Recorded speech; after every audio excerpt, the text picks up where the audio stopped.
Story out of VGC in the last couple of days. Nintendo president Furukawa has said the company's transition away from Nintendo Switch to its next major hardware platform gives them a little bit of concern. And you know what? If I was Nintendo, I would be concerned too. Let's get into it.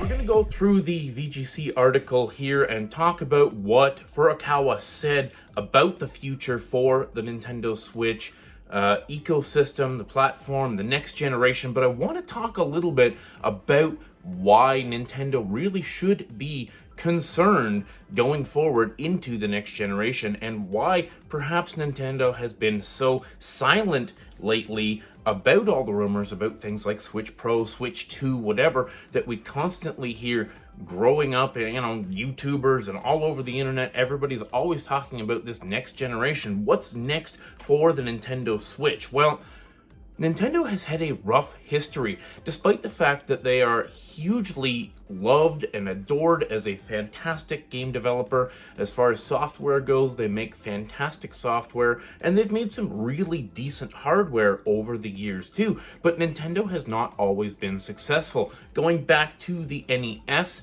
of course, the NES owned like 90-something% of the market share for video games at the time because it had no competition. It was an industry leader. They were a trendsetter. Of course, the Sega Genesis came along and took 50% of the market share away from the Super Nintendo. The Super Nintendo was still a fabulous console, but once it encountered some real competition, of course, they started to struggle, and that carried through. So looking at the N64, there were a lot of mistakes made with the N64. It was a pretty cool console, and a lot of people look back on it pretty fondly. However, it did not do so well. It didn't sell anywhere near the number of units that, say, the PS1 sold. Because of the fact that they stuck with cartridges, for example. They lost a lot of third-party support, companies that wanted to make bigger and grander games that they couldn't fit on these cartridges. They went to Sony and the PlayStation and other brands. And then, of course, moving forward to the next generation, the GameCube was, a hard third in the race against PlayStation 2 and the Xbox. So Nintendo has been no stranger to adversity in trying to keep a toehold in the video game market. Of course, the Wii was a huge success, but was it really? Was it really the success that Nintendo fans and gamers wanted it to be? Sure, there was a lot of hidden gems on that console. Of course, we had entries from Zelda and Mario that were fantastic, the Metroid Prime trilogy, and a lot of other really great gems on that system. But was it really the system that gamers were asking for? It was more like the system that your mom played Zumba on. And then moving forward, of course, the Wii U was a huge disaster, only selling 13.5 million units or something, which sparked them to move into the Switch early, screwing up all the generational divides because the Wii U just was not selling.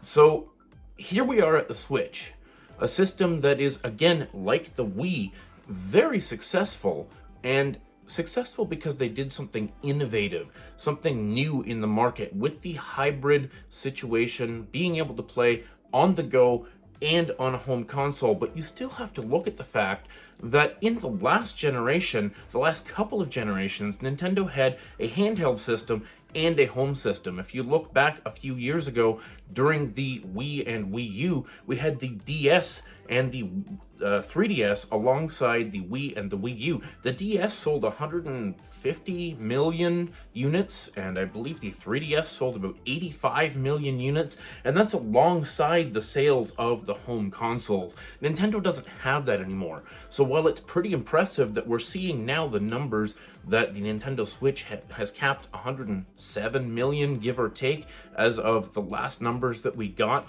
that's fantastic, and it's creeping up on some of the biggest, best-selling consoles of all time. It is only one console. Nintendo's not selling two different consoles anymore.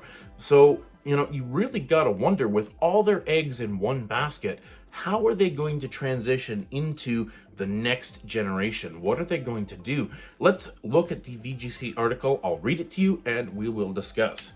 So Nintendo president Shuntaro Furukawa has said the company's eventual transition away from Nintendo Switch to its next hardware platform is a major concern for the company. Speaking during a Japanese investor Q&A this week, translated by VGC, Furukawa said the company planned to alleviate the risks of resetting its 100 million plus user base by building a long-term relationship with its users, partly via Nintendo accounts and by using its IP outside of gaming. Furukawa was replying to a question about how Nintendo has been able to maintain a strong game release schedule 6 years into the Switch's life cycle and what his thoughts were on transitioning to its next hardware platform. In its recent history, Nintendo followed up its big successes such as the Wii and DS with significantly less popular successors like the Wii U. Furukawa said the company was mindful of these experiences. I guess so. We have already announced a portion of our software roadmap releasing up to next spring, he said. Unlike the past, we continue to have a large variety of games scheduled to be released even 5 years beyond the release of the console. This is because the Nintendo Switch had such a smooth launch, allowing us to focus all of our development resources on a single platform, for better or for worse, right? However, the question of whether we will be able to just as smoothly transition from the Nintendo Switch to the next generation of hardware is a major concern for us. Based on our experiences with the Wii, the DS, and other hardware, it is very clear that one of the major obstacles is how to easily transition from one hardware to the next. And a lot of people are concerned about this because now, in the digital age, so many of us are carrying dozens of downloaded digital games on our Nintendo Switch, and if it was Steam, that game would carry forward from device to device to device. I'm actually playing Steam games that I bought 10 years ago on my new Steam Deck right now, and that's really the way things should be. However, we've seen Nintendo in the past abandon storefronts, abandon technologies, and move to the next generation, which basically creates a line in the sand between something like the 3DS and the Switch, for example. You can't play your 3DS digital downloads or your Wii U digital downloads on the Nintendo Switch. The Switch eShop is a completely different store. You go about getting the games in a different way on a different server, and this is the concern here. Are they going to be able to? There's been some talk about even MVG, Modern Vintage Gamer, talks about how it's going to be difficult for Nintendo to make a new next-gen device that is fully automatically backwards compatible with the Switch. It's not just a cut and paste situation where you can just drag one account over to a new device. They're going to have to individually patch a lot of games. They're going to have to do a lot of work in the background. So obviously Nintendo is concerned, and you've got to wonder how they're going to implement the next generation so that people still feel connected to the Switch ecosystem, the accounts, and all the things that they have come to trust in. Because, I think this is a big reason why Nintendo is really not talking about the next generation, because all their eggs are in that one basket with the Switch, and people are engaging with the Switch like crazy. It's selling like 500,000 games a day on average.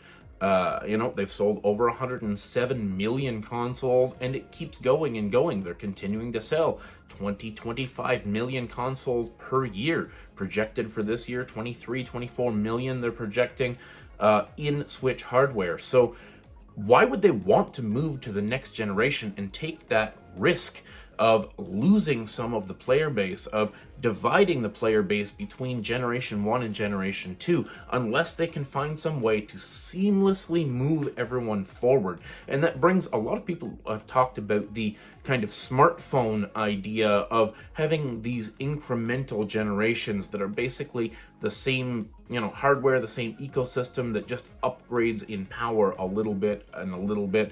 And I think that would be great if they could do that, so that they could just move the existing ecosystem to the next platform and the next platform and carry it on through the years. But Nintendo's had a hard time doing that. We've lost so much digital games, digital information, DSiWare gone, WiiWare gone.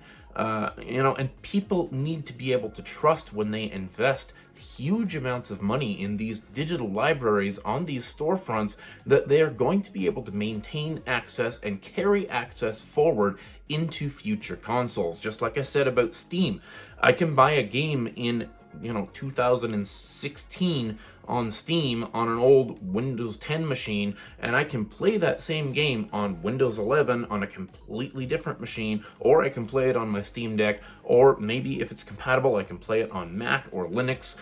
That's the kind of situation that we need to see with Nintendo, where your account is separate, a separate entity from the device that you're playing on, so that Nintendo can maintain that 100+ million user base and carry it forward. So what do you guys think about this article? What do you think about the idea of Nintendo being concerned, maybe a little bit worried about moving into the next generation? What would you like to see for the next generation? Do you just want a Switch Pro with maybe 4K graphics docked, or do you want a completely different piece of hardware? Maybe you want them to go back to handheld and console as two separate devices. Let me know down in the comments. I'd be glad to hear what you have to say. Thanks so much for watching. Thanks for subscribing. Stay classy.